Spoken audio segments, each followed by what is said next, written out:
Hey, hi, Lily Hope.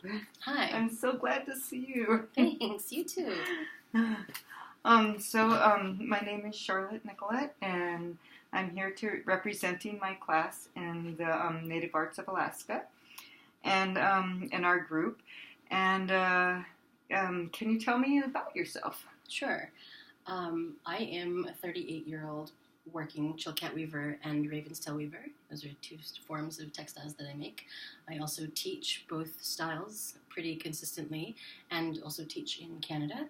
My mother was Clarissa Rizal, who was one of Jenny Clenot's last students, apprentices, and she taught me how to do these weavings in the traditional way.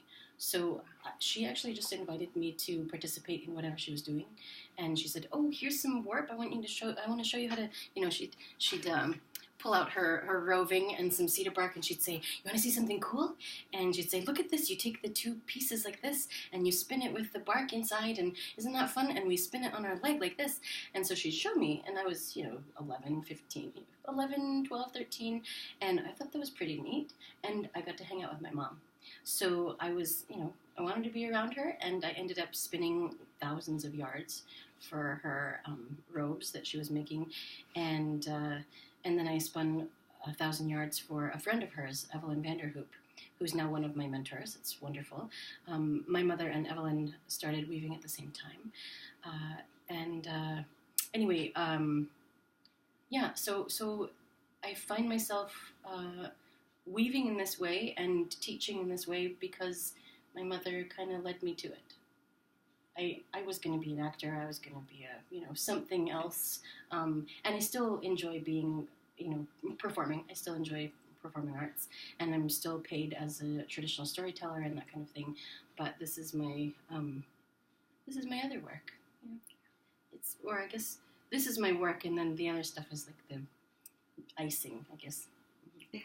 And we are Raven Duck Dane Ton from the Snail House. My mother's people originate out of Hoona, Alaska. So we're Raven Duck Dane Ton. It's just gorgeous. Is this your mom here in the photo? Yeah, that's my mom.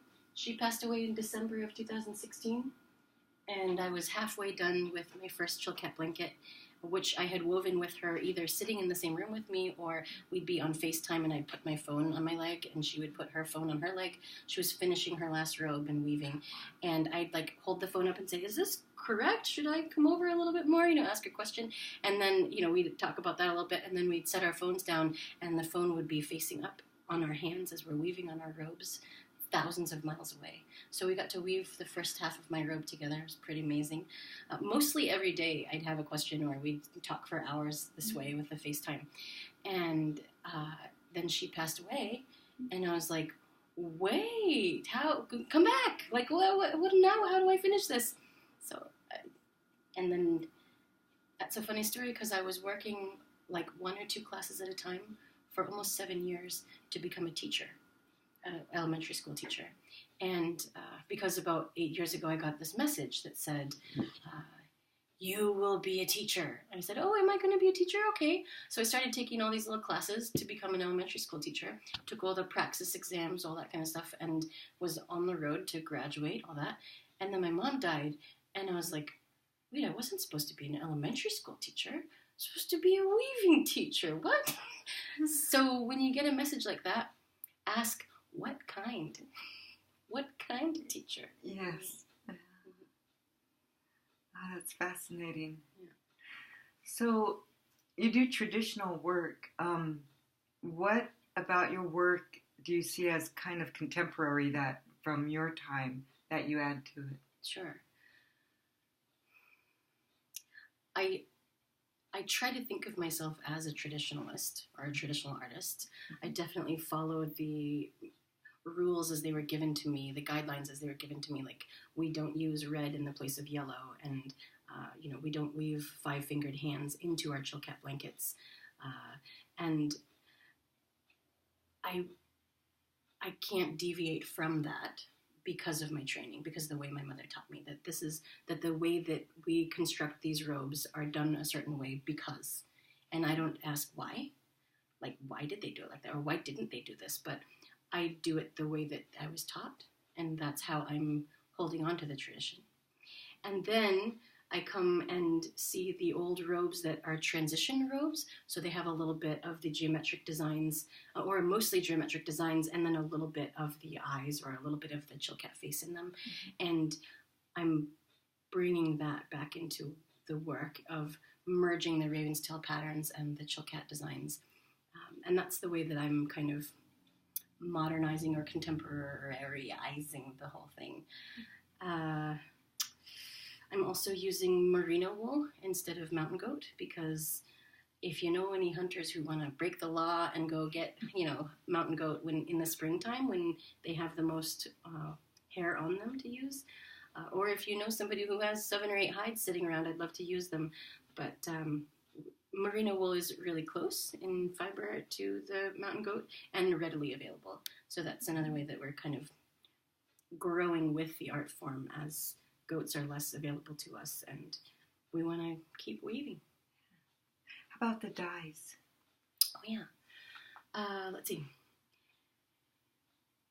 This is my second full-size Chilkat blanket, and my mother taught me to weave in this bright yellow and the brighter saturation of turquoise, and I always wanted to weave in the buttery yellow. Like if you look at robes that are 300 years old, they're like this light yellow color. And I said, please, can I weave an old one like that looks like it's 300 years old? And she said over and over, do you want this yellow border to be yellow in 300 years, or do you want it to be white? Because if you start with that faded yellow that looks like it's already 300 years old, it's going to be a white border. You're going to have white shapes in here in 300 years. And I'm like, I'm not going to be here in 300 years. Why do I, So I get it. So I use the bright colors, and these are both hand dyed, the turquoise and the yellow. I dyed these myself by my mother's specifications. So this is matching the colors that she last used. And then the black is dyed by the Louet Yarn Company, a Canadian company, and the white is just the natural merino wool. So I was taught to dye this way. Although I just dyed my first batch with my apprentice. We just dyed our first batch of yellow using wolf moss and human urine. And it's brighter than the 300-year-old yellow. And it's a little less bright than this. So we get to weave with it next. I'm very excited.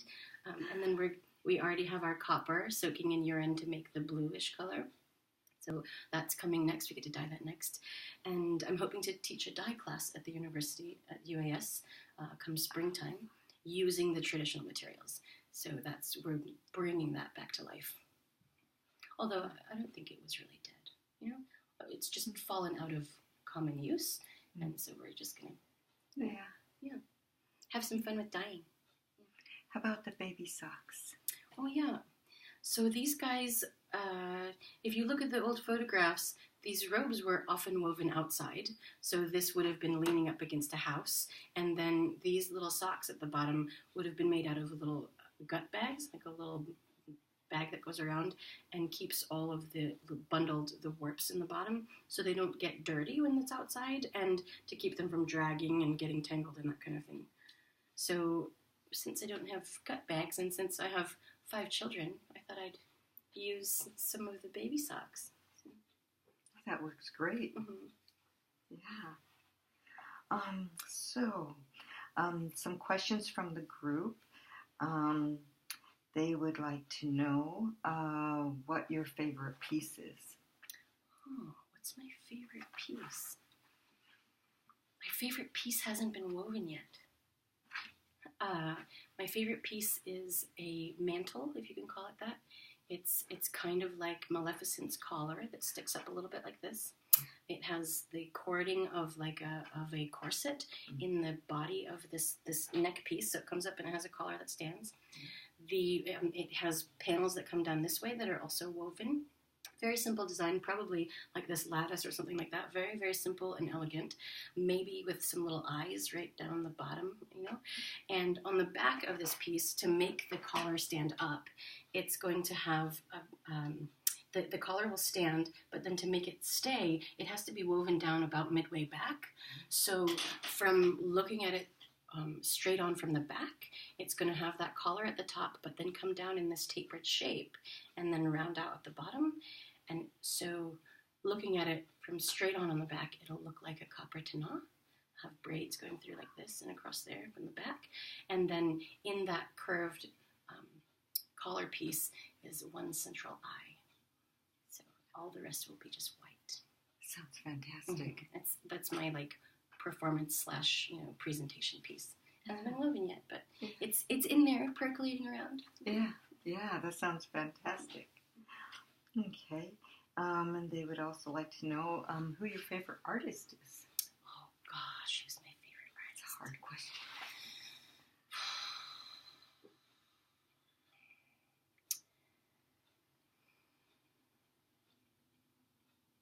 My favorite artists are the ones who take the world and... No, let's see, how do I want to say this?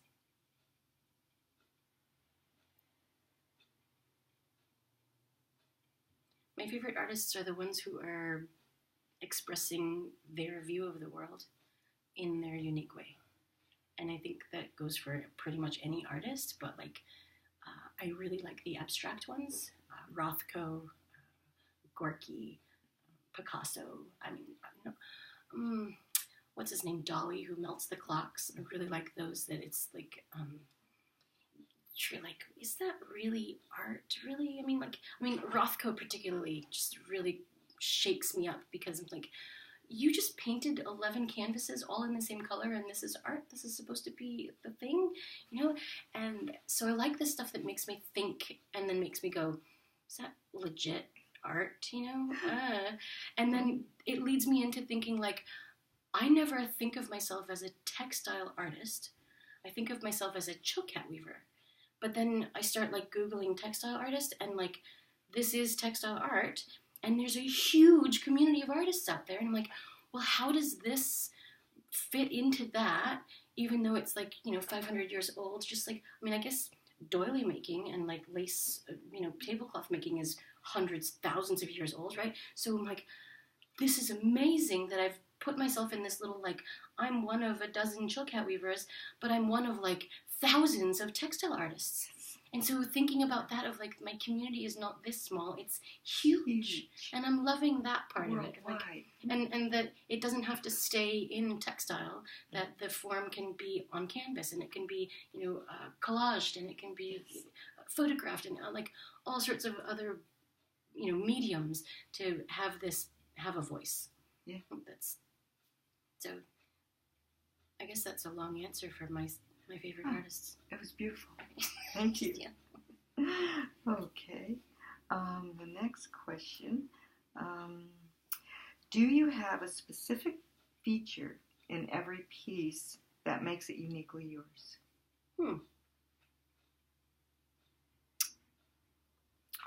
Or a specific style that you would say that makes it uniquely yours? Yes. As far as Chilkat robes go, my robes always have the border here woven in what's called Harris tweed. And I didn't know I was Harris tweeding. I just was saving some time. That the border is woven over 3 warp ends, not 2, not 4. Like anywhere else that you see in a robe will be woven over 2s or over 4s. But I weave my border, usually the black and the yellow borders, are woven over 3 warp ends. And so it creates this really interesting texture when you get up really close to it, that there's a little bit of a slant happening with this little pattern, this little texture in here. Mm-hmm. So that is my little bit crazy signature, so that when you go back in time, you'll be able to look at those black borders and say, how come that has a different texture than all the rest of the borders? It's because Lily Hope wove it.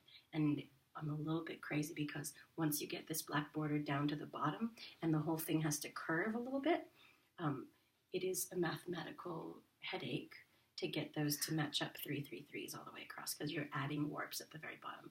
So it adds a little time at the very end of my weaving, but I love the texture and the look of it, and that's my one signature.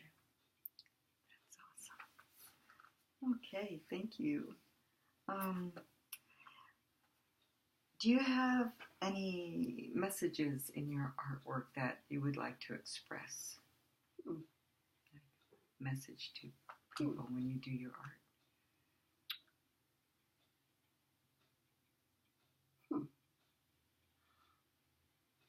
I don't know if it's built into the art pieces themselves, but it's built into the way that I work that our traditions are enough, I think, and that retaining the teachings the way that they're taught to us is the way that we honor our teachers and the way that we keep our cultures alive with the integrity of our teachings built into the work. I think that's, I mean, you don't get to see that necessarily just looking at a piece, unless you know a little bit of the history, kind of like a totem pole or something like that. But I hope that when you look at my work, you can look at my work and the work from 300 years ago and say, oh, look, she kind of knows what she's doing, and she's kind of following her ancestors. Just a little bit. That's fantastic. So the next question is, and I think you might have already answered this, but what makes you do what you do? Oh, yeah. Yeah.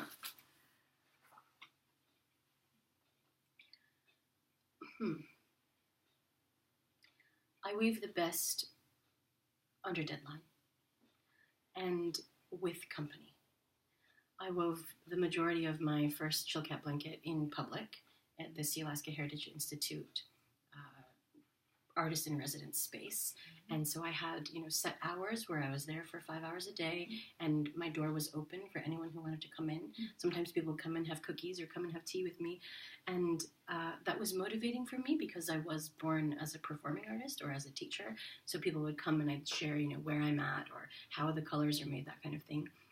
So I weave not just to honor my mother and keep the work going, but I weave so that there's a record of how to keep doing this, and that I can share this in progress with whoever is willing to come. I would say that my ideal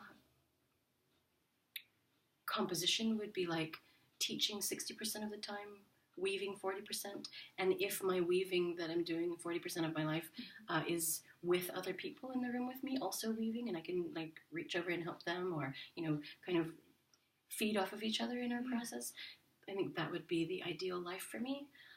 This is usually a very isolating activity, and I thrive around other people. So I have to go find my people and keep weaving near them. So you see that in your future then? I'm building it so that I can have studio space, and that it's open door so that other weavers can come and sit by me and weave during my hours.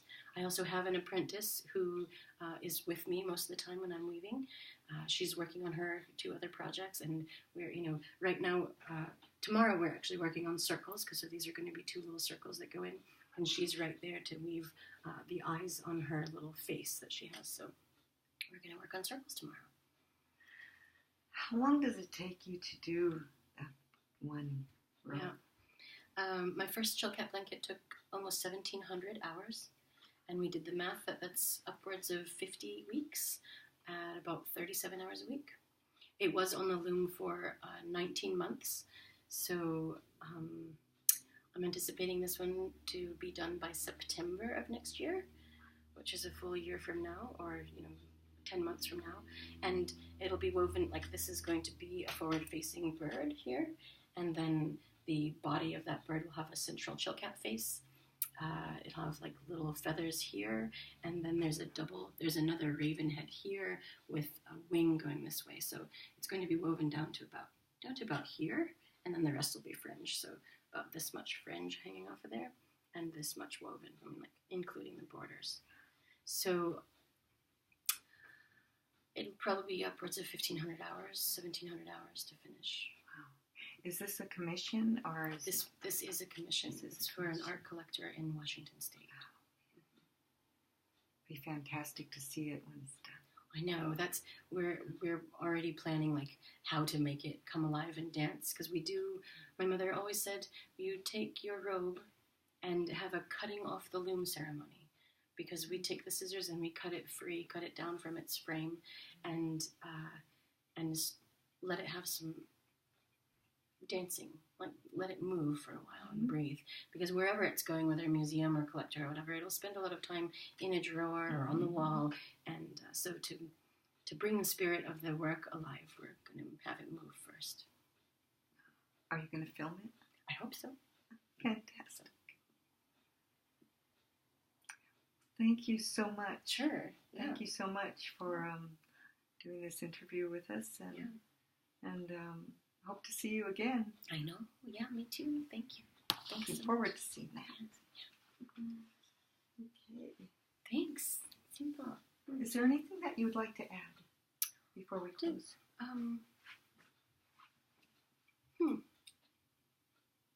Oh, I think there's one thing. Okay. Let's see.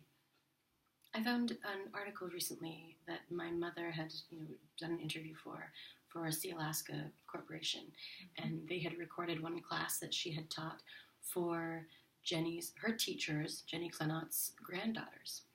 And during the interview, she was talking about how amazing it is to be able to pass it on to her teachers' descendants, and how she hopes that her children will carry on the work and teach it to their children.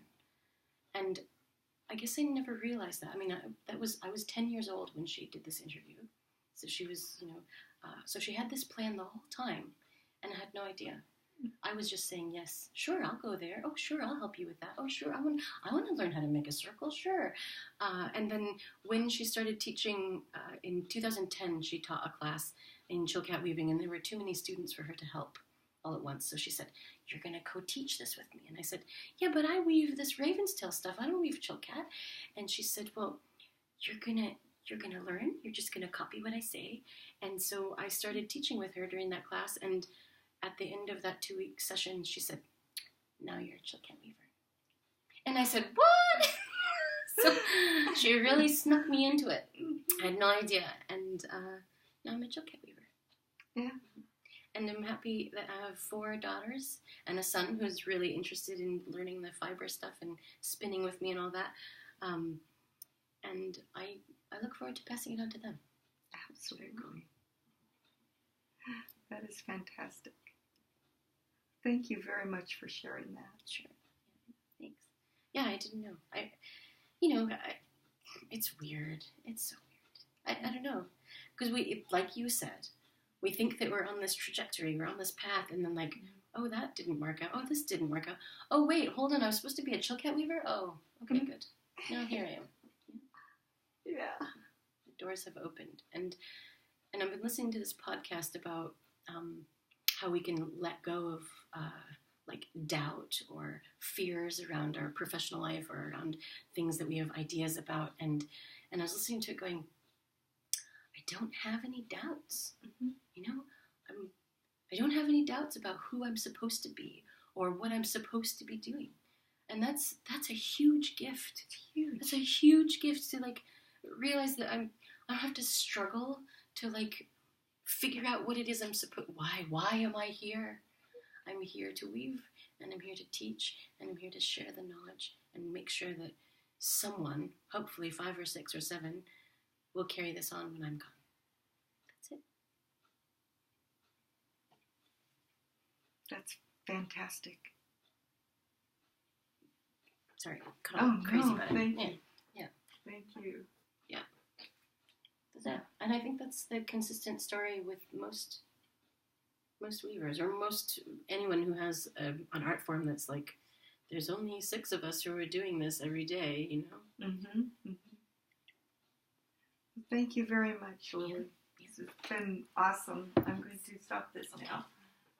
And it's right at the end, too. Oh, wow. Wow. Yeah. That brought tears. Oh, thanks. Yeah. Me too. Jeez.